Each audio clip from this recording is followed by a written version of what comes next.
Good evening and welcome to the Saturday edition of Market Mantra, in which we give you a complete update on the economic news of the day. And today we'll also be taking calls from you, our listeners, on any queries that you may have on business, economic and stock market news. But do remember that we don't address stock or company specific queries. The numbers to call us on are 2331-4444, 2371-7106 or 2371-7117. And those of you who would be calling us from outside Delhi, please prefix 011. My name is Rajesh Lake and with me is my co-anchor in Hindi, Sonu Sood. धन्यवाद राजेश। नमस्कार श्रोताओं, market मंत्र में आपका स्वागत है। रोज की तरह आज भी हम ताजा आर्थिक खबरें आप तक लाएंगे। श्रोताओं, आज शनिवार है और हर शनिवार की तरह हम आज आपके फोन कॉल्स सीधे प्रोग्राम में शामिल करेंगे। आप हमें फोन करके आर्थिक, व्यापारिक और शेयर बाजार से जुड़े किसी भी मुद्दे पर जानकारी प्राप्त कर सकते हैं, परंतु याद रखिएगा कि हम किसी विशेष कंपनी या स्टॉक के बारे में बात इस प्रोग्राम में नहीं करते हैं।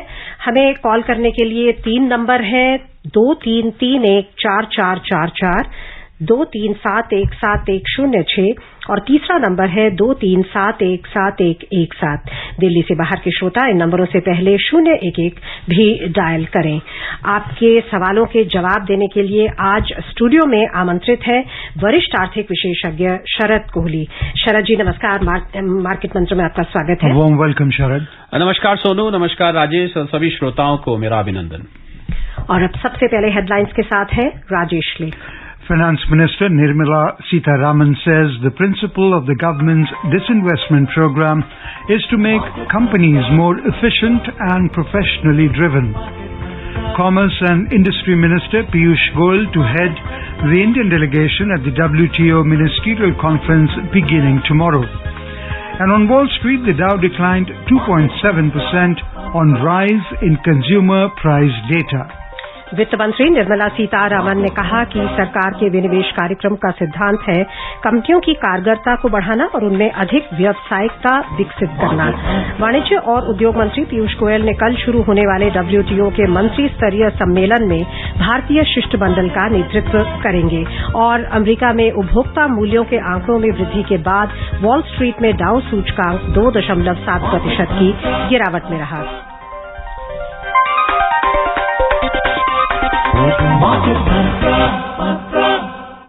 We've got our callers online with us, S.L. Gupta from Delhi and Rizzi from Prayagraj. Please stay with us as we tell you that the Union Finance Minister Nirmala Sitharaman has said the principle of the government's disinvestment program is not to shut down any unit or company, but to make them more efficient and professionally driven, highlighting that public sector enterprises which were privatized between 1994 and 2004 are being driven by professionally run boards. The minister said these companies have only improved. Addressing the iconic week celebrations of Department of Investment and Public Asset Management as part of Azadi Ka Amrit Mahotsav in Delhi, Ms. Sitharaman said privatization of CPSEs is intended at ensuring that these companies are run efficiently and most effectively. So, if we want to have that activity done professionally and open up spaces for people to come and do it, our interest is not to shut down. We want to prime it up. We want to have them to run far more efficiently, the minister said. और अब हमारे आज के पहले collar हमारे साथ जुड़ गए हैं, S.L. गुप्ता दिल्ली से। नमस्कार, स्वागत है, सवाल पूछें। नमस्कार आप सभी को। पहले तो सवाल पूछने से छोटी छोटी 2 बातें मैं कहना चाहूंगा। एक तो ये कि जब से आपका चैनल सितंबर 2001 में शायद लॉन्च हुआ था, जब से मैं रेगुलर लिसनर हूँ, क्योंकि फोन कॉल मिल नहीं पाती इसलिए अक्सर फोन नहीं कर पाता। दूसरे मेरा सजेशन है कि जैसे 3 लाइनें आपने दे रखी हैं, अगर एक ही लाइन के मल्टीपल लाइन्स हो जाए एक ही नंबर की, तो हम कॉलर्स को कॉल करने में बहुत आसानी होगी। कृपया मेरा सजेशन देख लीजिए। जी, thank you for the suggestion. आपका सवाल?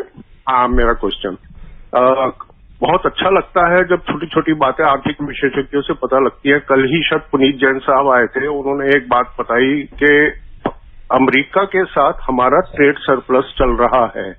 सुन के मन बहुत हर्षित हुआ, बहुत पुलकित हुआ। तो मैं शरद जी से ये जानना चाहूंगा कि हमारा और किन किन देशों के साथ ट्रेड सरप्लस या बैलेंस ऑफ पेमेंट सरप्लस है। धन्यवाद। गुप्ता साहब, बहुत सारे देश हैं जिनके साथ हमारा ट्रेड सरप्लस, हमारा टोटल जो इंटरनेशनल ट्रेड है वो इस समय एक्सपोर्ट की बात करूं तो $650 बिलियन के करीब है सर्विसेज का मिला के, और इंपोर्ट उससे थोड़ा ज्यादा है ओवरऑल। अब अगर उदाहरण के तौर पे नहीं तो बहुत सारी कंट्रीज हैं, पर जो मिडिल ईस्ट की कंट्रीज है, खासकर यूएई जो कि हमारा तीसरा सबसे बड़ा ट्रेडिंग पार्टनर है, वहां भी हमारा ट्रेड सरप्लस पॉजिटिव है। और भी जो मिडिल ईस्ट कंट्रीज हैं, कतर है, कुवैत है, इनके साथ हमारा अगर क्रूड को आप छोड़ दें तो सरप्लस चल रहा है। और साउथ ईस्ट एशिया की आप कंट्रीज लेंगे वहां भी सरप्लस है। कुल मिला के ओवरऑल जो है अभी हमारा बैलेंस ऑफ पेमेंट नेगेटिव में, हमारे इंपोर्ट ज्यादा है, एक्सपोर्ट्स कम है। पर जो जो ये आत्मनिर्भर अभियान आगे बढ़ रहा है, जो जो मेक इन इंडिया की मुहिम आगे बढ़ रही है, गुप्ता साहब, जैसे हमने अमेरिका अब सबसे बड़ा ट्रेडिंग पार्टनर हमारा हो गया है चाइना को पीछे छोड़ के, तो अगर हम उसको लेके चलें तो मुझे उम्मीद है कि हम बहुत जल्दी बैलेंस ऑफ पेमेंट पॉजिटिव में आ जाएंगे आने वाले चंद वर्षों में। जी। Rizvi from Prayagraj now joins us. We welcome you, Rizvi. Yes sir. जी, सवाल पूछे। हेलो शरद जी, मेरा क्वेश्चन ये है कि मतलब कोरोना अब ऑलमोस्ट खत्म हो चुका है, स्कूल कॉलेजेस खुल गए, तो मतलब जो 2.5 साल पहले इकोनॉमी थी इंडिया की, वो कब तक हम उसी स्टेज पे पहुंच जाएंगे, मतलब इंडिविजुअल इनकम, फैमिली इनकम, या as a country as a whole? देखिए रिजवी साहब, हम उस मार्ग पर हैं, उस रास्ते पर हैं, और बहुत स्पीडी रिकवरी आ रही है। थोड़ा सा ये जो रशिया यूक्रेन का जो कॉन्फ्लिक्ट है उसकी वजह से मामला थोड़ा स्लो डाउन हो गया, वो भी क्योंकि इन्फ्लेशन जो है, इन्फ्लेशन और ग्रोथ के बीच में आपस में इनवर्स रिलेशनशिप होती है। जब हम इन्फ्लेशन को संभालते हैं तो ग्रोथ गिरती है, और ग्रोथ को संभालते हैं तो इन्फ्लेशन बढ़ता है।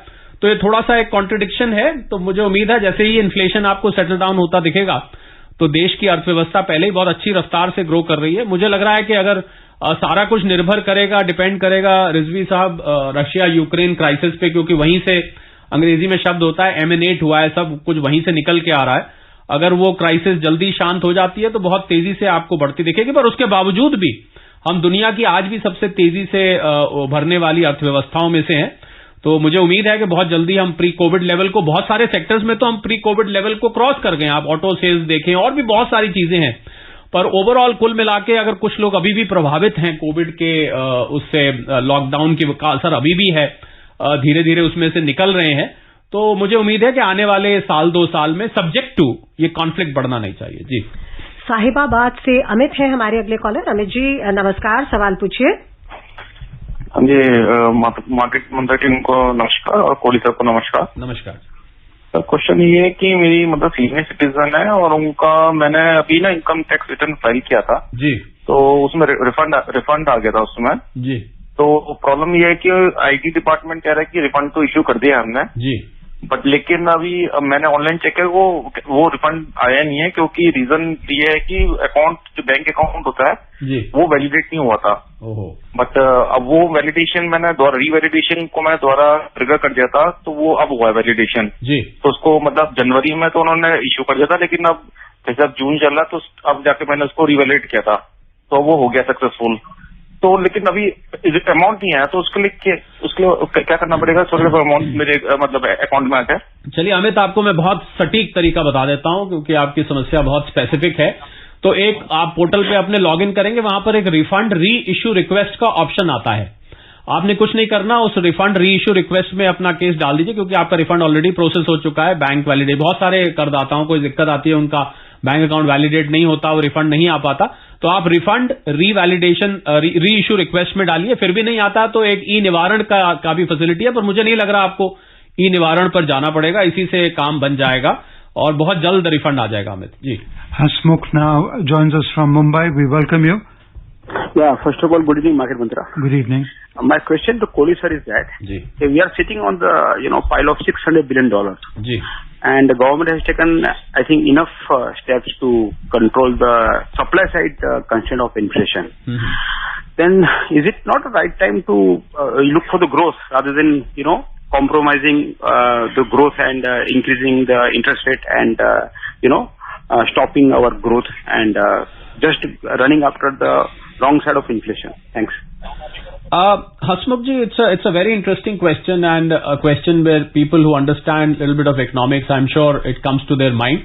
You see, as a matter of principle, Hasmukh ji, when there is a choice between controlling inflation and pushing the growth, fundamentally speaking, economically speaking, or economic principle wise, you have to always first hit inflation.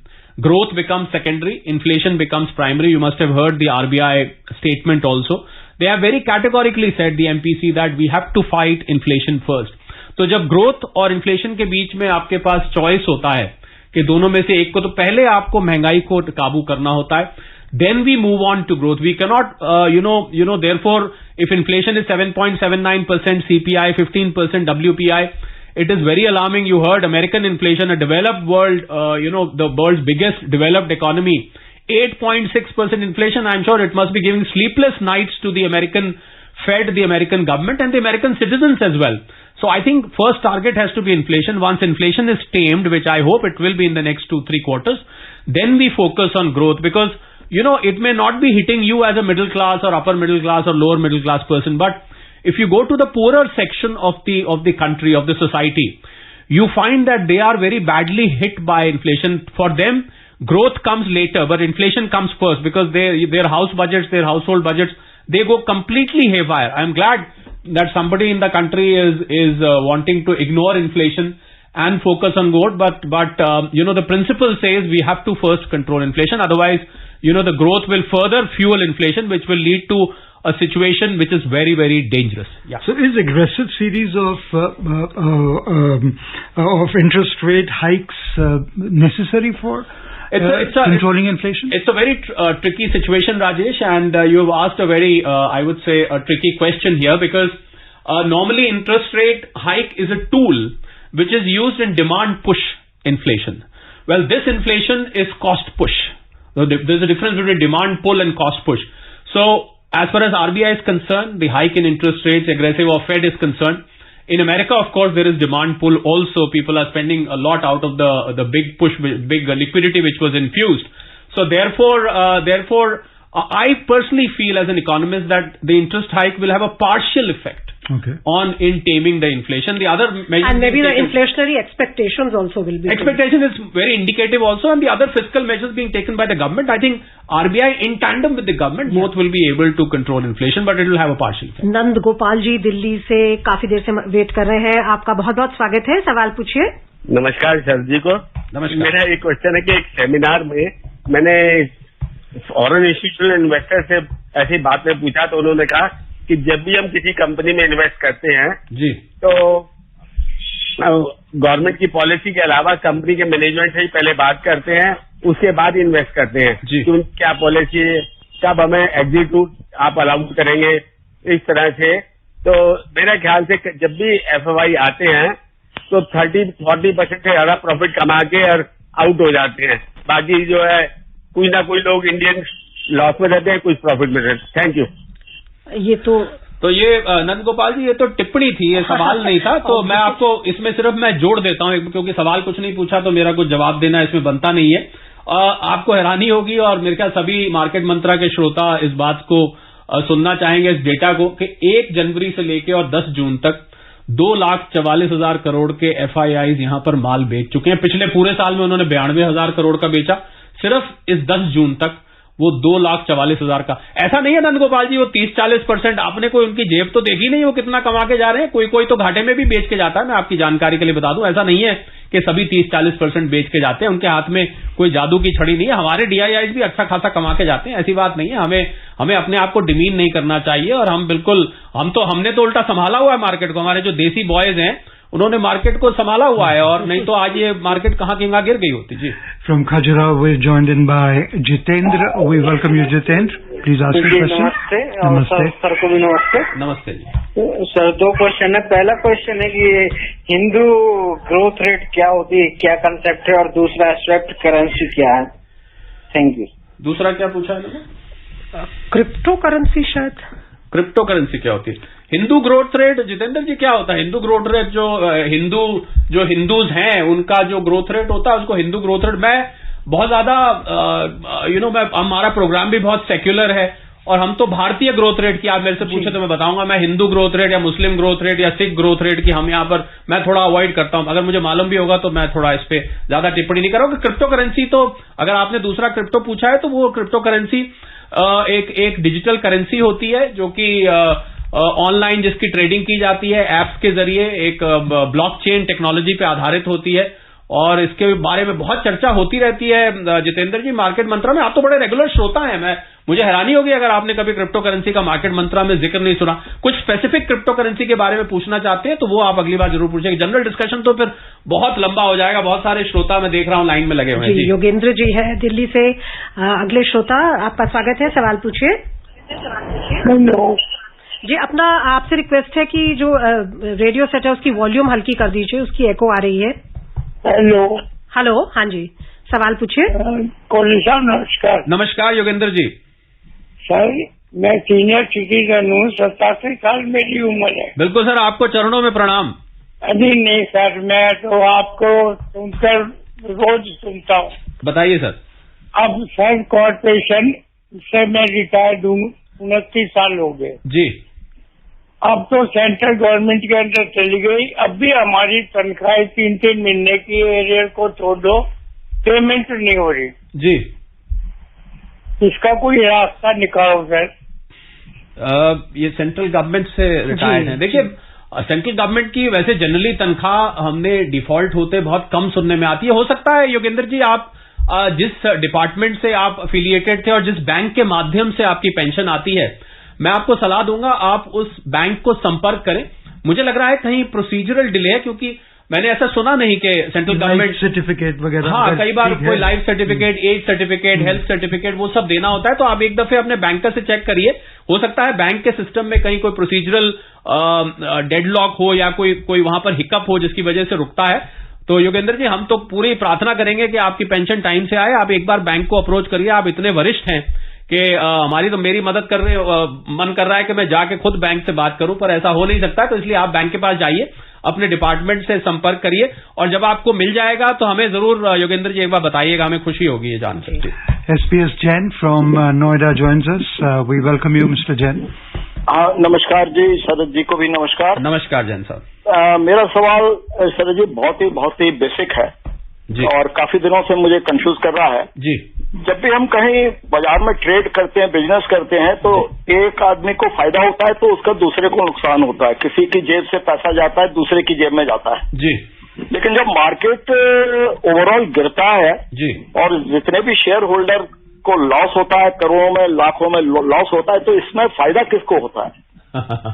बहुत interesting सवाल पूछा है जैन साहब कि किसको फायदा होता है। देखिए, आपने तो खुद ही कहा, आपके प्रश्न में आपका उत्तर छुपा है। आपने कहा कोई खरीदता है, कोई बेचता है, तो जब बेचते भी हैं हम तो कोई ना कोई तो खरीद रहा होता है। तो देखिए, मार्केट में जैन साहब खाली निवेशक नहीं होते, मार्केट में ट्रेडर्स भी होते हैं। आपको एक मैं कहावत हुई, इसमें सारा जवाब मिल जाएगा। हम लोग स्टॉक मार्केट में कहावत बोलते हैं, देयर इज नो अपसाइड और there is no downside, there is only one side which is right side. तो मार्केट गिरे या उठे, वो ट्रेडर्स ऐसे होते हैं, वो लोग शॉर्ट प्ले करते हैं, मतलब वो लोग बेच के कमाते हैं, पहले बेचते हैं फिर खरीदते हैं। तो बहुत सारे ट्रेडर्स होते हैं। अच्छा, अगर ऐसा ना हो तो हम बुल्स एंड बेयर्स ना बोले, तो ये बेयर्स का भी बड़ा बोलबाला रहता है। कोई बेयर्स को हम कोई नीची दृष्टि से तो देखते नहीं, बुल जैसे बुल्स को हम इज्जत देते हैं वैसे बेयर्स की भी इज्जत होती है। तो इसलिए बेयर्स कमाते हैं। ऐसे में जैन साहब आपका मोटा मोटा मैंने जवाब दे दिया, आप समझ जाइए, बहुत बारीकी में ना जाए कहीं उनका हम पोल ना खोल दें यहाँ बैठ के। जी, विपिन है सागर से हमारे अगले कॉलर। विपिन जी नमस्कार, सवाल पूछिए। जी नमस्कार शरद जी, नमस्कार। नमस्कार विपिन जी। जी सर, मेरा सवाल ये था सर, विश्व बैंक ने पहले एक आकलन किया था, आप समझ गए होंगे, तो उसमें सर कुछ उन्होंने अब कम करके बताया, मतलब उसमें थोड़ा सा चेंजेस किया है। तो मैं ये जानना चाह रहा था कि शरद जी इसमें बताएं कि उसमें क्या उनको ऐसा लगा कि उन्होंने थोड़ा सा कम करके जो परसेंटेज वो बता रहे हैं, आकलन किया रहे। बहुत आसान है विपिन जी आपके सवाल का जवाब तो, क्योंकि एक डायन आजकल है पूरी दुनिया पे मंडरा रही है, जिसको हम महंगाई डायन कहते हैं। उसने पूरी दुनिया को डस रखा है और वही एक कारण है जिसकी वजह से वर्ल्ड बैंक ने, हमारा ही नहीं, आप वर्ल्ड की इकोनॉमिक ग्रोथ की बात करें, 2.9% कर दिया। कहां पहले 4% से ऊपर था। तो पूरे वर्ल्ड का इस इन्फ्लेशन की वजह से, आपको पता होगा कि जब हम इन्फ्लेशन बढ़ती है तो ग्रोथ गिरती है, क्योंकि उसकी वजह से डिमांड गिरती है, कैपेसिटी गिरती है, प्रोडक्शन गिरती है। और इस महंगाई को काबू में लाना सभी देशों की इस समय प्राथमिकता है। तो सिर्फ महंगाई की वजह से मेनली, और रशिया, और महंगाई कहां से निकली है, ये रशिया यूक्रेन में जो कॉन्फ्लिक्ट चल रहा है इसकी वजह से जो सप्लाई डिसरप्शन हुई है वहां से महंगाई निकली है। मैं उम्मीद करता हूं विपिन जी आगे से जब आप ग्रोथ रेट कम होते देखेंगे तो आपको तुरंत पता लग जाएगा कि कौन सी डायन है जिसकी वजह से हो रहा है। क्षमा करें मैं ऐसा शब्द प्रयोग कर रहा हूं, पर एक पुराने गाने से मुझे याद आ गया कि सैया तो खूब ही कमाते हैं, महंगाई डायन मारे जाते हैं, कुछ ऐसा गाना था पहले। रवि नारायण और रत्नाकर हमारे दो श्रोता हमारे साथ जुड़े हुए हैं, आपसे रिक्वेस्ट है बने रहिए। एक खबर है उस पर नजर डाल के आपसे बात करेंगे। विश्व व्यापार संगठन WTO का 12वां मंत्री स्तरीय सम्मेलन कल से जिनेवा स्विट्जरलैंड में शुरू होगा। ये सम्मेलन करीब 5 वर्ष के अंतराल के बाद हो रहा है। इस वर्ष के सम्मेलन के महत्वपूर्ण विचारणीय विषयों में महामारी के खिलाफ WTO की कार्रवाई, मत्स्य उद्योग, सब्सिडी वार्ता और खाद्य सुरक्षा के लिए सार्वजनिक स्टॉक होल्डिंग सहित कृषि संबंधी मुद्दे शामिल होंगे। भारतीय शिष्टमंडल का नेतृत्व वाणिज्य और उद्योग मंत्री पीयूष गोयल करेंगे। देश में सभी हितधारकों और विकासशील और निर्धन देशों के हितों की रक्षा करने में भारत की प्रमुख भूमिका है। From Bhilai, we now go over to Ravi Narayan. Ravi, we welcome you. Please ask your question. Good evening Market Mantra और शरद कोहली सबको नमस्कार। नमस्कार। मेरा सवाल है कि अभी आपने एक सवाल के जवाब में कहा कि हमारा जो ट्रेड है उसमें हम सरप्लस में रहते हैं। एशियन वेस्ट एशियन कंट्रीज जो है मेजॉरिटी ऑफ देम और साउथ एशियन कंट्रीज में, तो मेरा डर यह है कि अभी जैसे जो भी सिनेरियो है, ग्लोबल जो सिनेरियो है जी, उसको देखते हुए और हर कोई कंट्री ग्रो करती है तो सेल्फ डिपेंडेंट होती है, आत्मनिर्भर हर कोई कंट्री सोचती होगी जी। तो कभी इन फ्यूचर हमारे लिए इसके अगेंस्ट में हम कैसे अपने आप को हेज करें कि मतलब एक कंट्री छूटे तो दूसरी तैयार रहे, जहां हमारा बिजनेस चलता रहे, हमारा ट्रेड चलता रहे और हम जो है सरप्लस में बने रहें और हमारा फॉरेक्स रिजर्व जो है बना रहे उस लेवल पे। निरंतर प्रयासरत रहते हैं रवि जी। हमारी जो कॉमर्स मिनिस्ट्री है वो भारतीय प्रोडक्ट्स को प्रमोट करने के लिए, हमारे जो माननीय प्रधानमंत्री जी हैं, आपने देखा होगा जब भी वो किसी देश में जाते हैं तो उनका सबसे पहला एजेंडा, बाकी जो भी एजेंडा हो, उनका व्यापार को और इकोनॉमिक रिलेशंस को बढ़ाने में रहता है। तो मुझे नहीं लग रहा रवि जी हमें कभी भी अपने सामान के कस्टमर्स की कमी महसूस होने वाली है, क्योंकि भारत में इतना खजाना है सामान बनाने का। और वैसे भी अभी देखिए भारत अब लोग भारत का गेहूं मांग रहे हैं, भारत का चावल मांग रहे हैं, ऐसी चीजें मांग रहे हैं जो भारत की पहले क्वालिटी की वजह से वो लोग जरा नकार देते थे। तो मुझे नहीं लग रहा कोई कमी, मुझे तो लग रहा है भारत के सामान के लिए आने वाले वर्षों में लाइन लगने वाली है। और आपको यह भी बता दूं कि आत्मनिर्भर सभी देश चाहते जरूर हैं पर हो नहीं सकते, क्योंकि वहां की जो ज्योग्राफिकल पोजीशन है, वहां का मौसम है, वहां के रिसोर्सेज हैं, वो शायद उनको ये परमिशन नहीं देते कि वो आत्मनिर्भर हो जाए। ये भारत इंटरडिपेंडेंस तो बनी ही रही और ग्लोबल विलेज तो है, पर भारत में फिर भी सोनू मैं कहूंगा कि ये गुण है कि वो आत्मनिर्भर हो सकता है आने वाले वर्षों में। तो चिंता न करिए रवि जी, अगर कस्टमर नहीं मिले हमारा, आप चलेंगे ना, चल के गेहूं चावल बाहर बेच के आएंगे, देखें कैसे नहीं रहते लोग। और अब मुंबई चलते हैं जहां से रत्नाकर जी हैं हमारे अगले श्रोता। नमस्कार, सवाल पूछिए। Hello, good evening madam. मेरा एक सवाल है कि what is the meaning of BTA, बेटा? वो जो टेक्निकल टर्म है वो शेयर मार्केट में यूज होती है, BTA।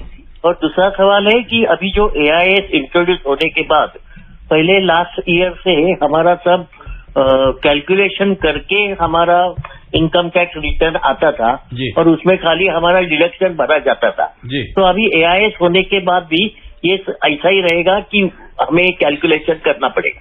Thank you. रत्नाकर जी, देखिए पहले आपको बीटा वैल्यू बता दूं। जब किसी शेयर की एक पर्टिकुलर वैल्यूएशन जब हम देखते हैं, और खासकर जो फ्यूचर मार्केट होता है, डेरिवेटिव्स मार्केट होता है, उसमें हम नॉर्मली बीटा वैल्यू का प्रयोग करते हैं कि मान लीजिए, मैं उदाहरण के तौर पर आपको दे देता हूं, मान लीजिए हम ऑप्शन ट्रेड कर रहे हैं, तो ऑप्शन ट्रेड में एक अल्फा, एक बीटा वैल्यू होती है, एक थीटा वैल्यू होती है, बहुत टेक्निकल है।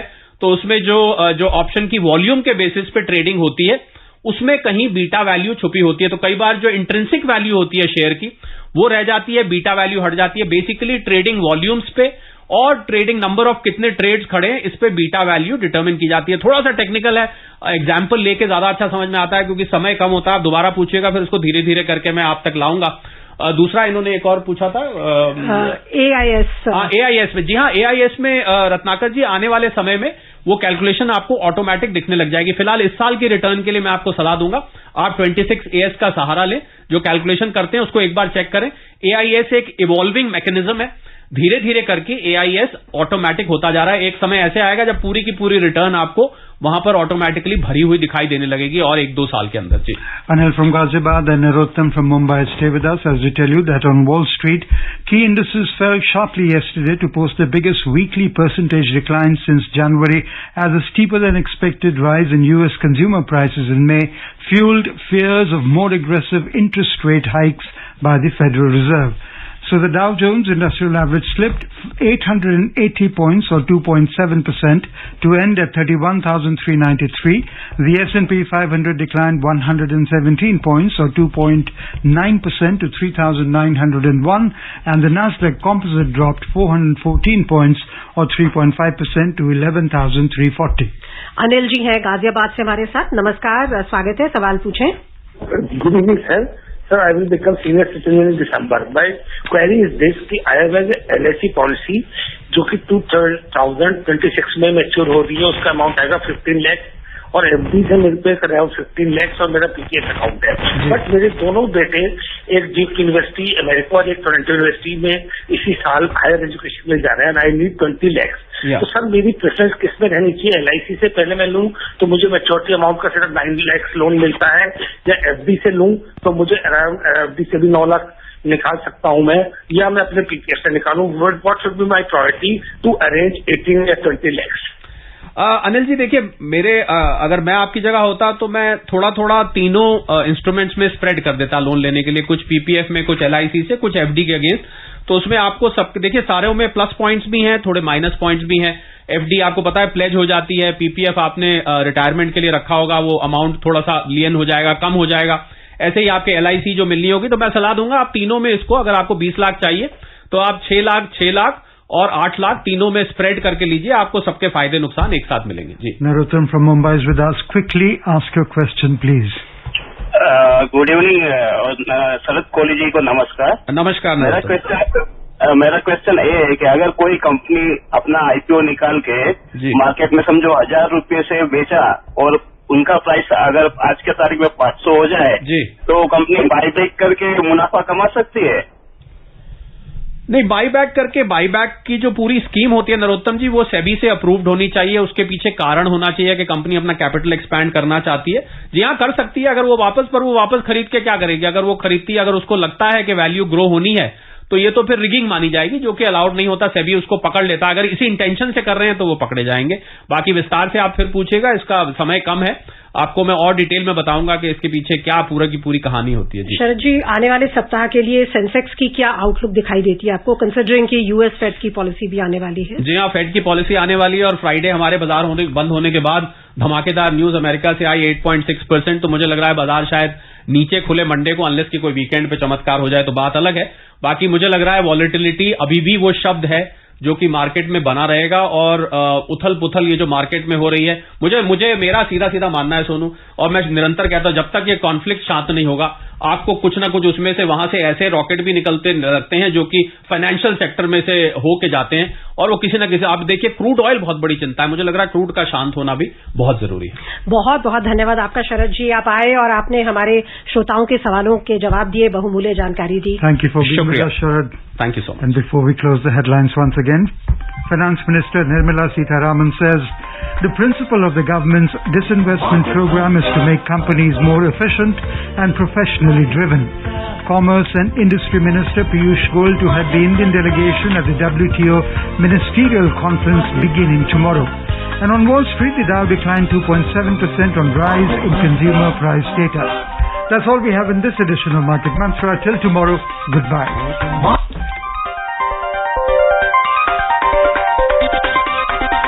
Market Mantra.